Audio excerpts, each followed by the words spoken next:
បុកនឹងជើងស្ពានបាក់កស្លាប់នៅនឹងម្នាក់ទៀតហើយការដែលបាក់កស្លាប់ហ្នឹងគឺករបស់គាត់ទៀបនឹងអាចវែកស្ពានហ្នឹងអាចលក្ខណៈដូចជាយើងពយួរកចុះមកក្រោមអញ្ចឹងតែការពេលយប់ឡើង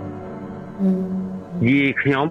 ប្រើឲ្យខ្ញុំទៅយកប្រដាប់កោះដូងបងអធិការស្គាល់ប្រដាប់កោះដូងដែលយើងគួយទៅលើយើងកោះស្គាល់ហើយបងប្រដាប់ឈូបប្រដាប់ឈូបដូងកោះដូងខ្ញុំក៏ដើរទៅតែខ្ញុំត្រូវដើរកាត់ស្ពានហ្នឹងនៅទូចយើងក៏គឺតែបងរឿងខ្មោចឯងខ្ញុំក៏ដើរទៅដល់ខ្ទមមេតាឃើញមានដូចអានេះអ្នកថាស្មោលខ្មៅមួយវាធ្លាក់លើរំស្វាយមកលុះសួរទៅព្រឹកមកខ្ញុំតាត់ជ្រួលចង់ថើក្រោយតែខ្លាចយីវាយទ្រាំបិទភ្នែកដើរទៅទៀតដើរទៅដល់លើស្ពានខ្ញុំឈានជើងចូលអាក្បាលស្ពានហ្នឹងឃើញមានមនុស្សស្រីម្នាក់ឈរនៅចំតាស្ពានហ្នឹងឥឡូវខ្ញុំសួរបងប្អូនអ្នកសម្ដាប់របស់គ្នាបើសិនជាបងប្អូនហ៊ានដើរទៅមុខអត់បង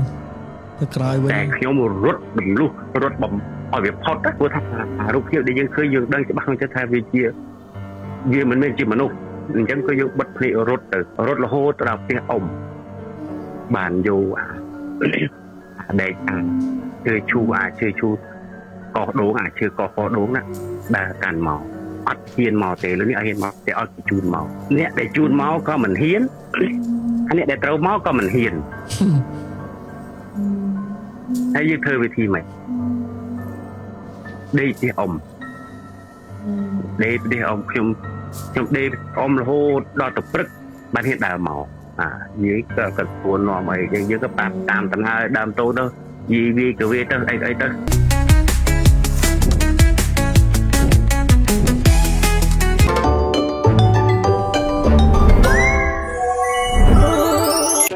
កក់ Pass App Promotion រៀងរាល់ថ្ងៃបញ្ចុះតម្លៃ 60% ប្រើកូដ PASS404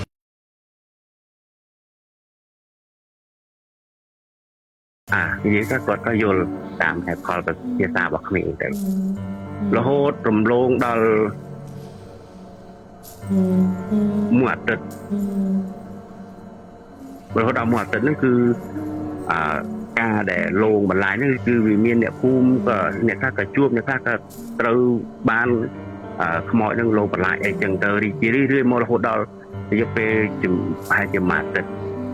មានអ៊ំម្នាក់ហ្នឹងគាត់ជីកង់គាត់ស្វឹងឲ្យព្រឹងគាត់ជីកង់មកពីត្បូងមកពីមុខផ្ទះខ្ញុំហ្នឹងជីមកដល់ស្ពានហ្នឹងគាត់មិនដឹងថាយ៉ាងម៉េចបានជា